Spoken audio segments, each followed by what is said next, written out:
Hello दोस्तों, मैं अंकित सिंह आपका स्वागत करता हूं आपके अपने यूट्यूब चैनल #प्रिपरेशन विद अंकित पे, जिस पे आज हम लोग बात करेंगे आगामी यूपीपीसीएस प्री परीक्षा में कैसे हम लोग किन किताबों के माध्यम से बचे हुए दिनों में एग्जाम को निकाल पाएं। उसके लिए हम लोग पिछले वर्ष आयोजित परीक्षा की एनालिसिस के साथ बात करेंगे। जैसे कि आप लोग देख रहे हैं, मैंने सारे सब्जेक्ट्स को दो भागों में डिवाइड कर रखा है, major subject, minor subject. Major subject में हम history, polity, geography, current environment. Minor में यूपी, साइंस, इकोनॉमिक्स। जैसे कि आप देख रहे हैं, हिस्ट्री में 20 से ज़्यादा क्वेश्चन आने की संभावना होती है, पॉलिटी में 22 से ज़्यादा, ज्योग्राफी में 20 से ज़्यादा, करंट में 35 से 40 क्वेश्चन तक भी आ सकते हैं, एनवायरमेंट में 15 क्वेश्चन से ज़्यादा।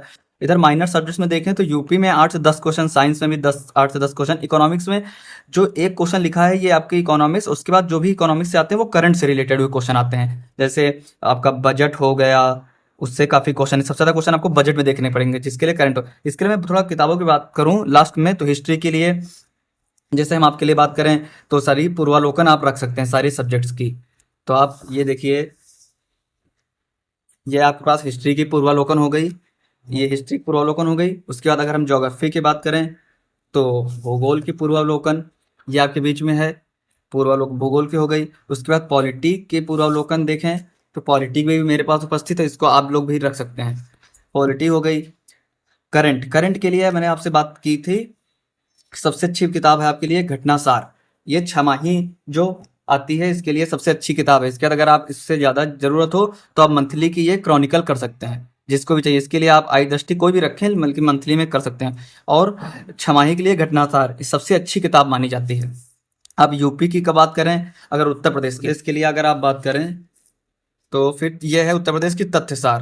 तथ्यसार उत्तर प्रदेश के लिए हो गई। साइंस के लिए भी पूर्वालोकन आप कर सकते हैं सारी। साइंस की पूर्वालोकन ये उपस्थित है आपके सबके सामने, साइंस की पूर्वालोकन हो गई। इकोनॉमिक्स के लिए उतना आप करंट पढ़ते रहिए, बस इकोनॉमिक्स के लिए करंट पर्याप्त है। उसके साथ आपने इन्वायरमेंट इन्वायरमेंट बच्चा है जो 15 से 20 क्वेश्चन आते हैं, तो आप ये करंट अफेयर्स की देख रहे हैं, दृष्टि की। इसमें पर्यावरण और पारिस्थितिकी एक पार्ट आपको दिया हुआ होगा, उससे आप पढ़ सकते हैं। थोड़ा सा लिखा होता है लेकिन पर्याप्त है उतना आपके लिए, अगर आप लोग उतना अच्छे से कर लोगे तो काफ़ी है।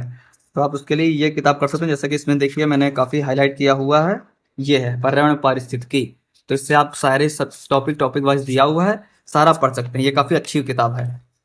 इसके बाद आपकी सब किताबें हो गई सारे सब्जेक्ट। इसके आगे आपको प्रीवियस ईयर परीक्षा की एनालिसिस करनी है, तो उस पेपर पढ़ने हो, तो इसके लिए आपकी सबसे इंपॉर्टेंट किताब है ये पीसीएस प्री की यूथ पब्लिकेशन की। इसको तो आपको रखना ही है। इसमें जितने भी परीक्षा पेपर दिए हुए हैं, जैसे अप टू डेट 1991 से 2023 तक, तो कम से कम इसके 15 साल के पेपर आपको सारे लगा के ही जाने हैं। पेपर में आपको बैठना है तो सारे पेपर लगा के ही बैठना है, अच्छे से एक एक क्वेश्चन जो इसमें, जैसे आपको दिखा देना चाहूँगा कि इसमें क्या होगा, उसके बारे में बताया गया होगा। जैसे क्वेश्चन है, उसके बाद आपका आंसर दिया, उसके बाद विधिवत उसको डिस्क्राइब किया गया है, ये जरूर पढ़ लें। इससे क्या होगा, आपको डायरेक्ट क्वेश्चन नहीं आएगा तो इसकी व्याख्या जो थी इसके अंदर से क्वेश्चन आने की संभावना बहुत है। तो जैसा कि आपको मैंने दोनों भागों में डिवाइड कर सके समझा दिया है, तो आप अंतिम समय में पूर्वालोकन और करंट अफेयर्स की घटनासार और ये किताब अवश्य कर लें। इतना कर लेंगे तो आपकी काफ़ी अच्छी तैयारी हो जाएगी। धन्यवाद दोस्तों।